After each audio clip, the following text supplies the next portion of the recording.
নমস্কার বন্ধুরা, আমরা আবার এসে গেছি সেই গত পরশু কাল আর আজকের ভিডিও নিয়ে। তো আপনাদেরকে আগে দেখিয়েছি কিভাবে খড়ের ছাতু হয়, সেই ছাতু আজকে ফাইনালি একদম হয়ে গেছে।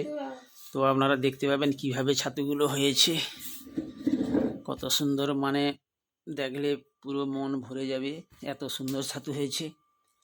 দেখুন আপনারা কেমন ছাতু, এত ছাতু মানে সে খাওয়াচ্ছে দেখেই আনন্দ। দেখুন ছাতুগুলো কত সুন্দর, দারুণভাবে হয়েছে। দেখুন এত সুন্দর ছাতু, মানে ঘুম থেকে উঠে মনটা পুরো ভরে গেল। ব্যাপক ব্যাপক প্রচুর প্রচুর পরিমাণে ছাতু হয়েছে। দেখুন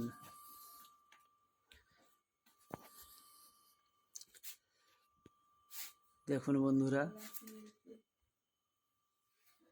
এর পরের বেডটা আছে, যেটা 3-4 দিন পরে দেওয়া হয়েছিল, সেটা দেখুন।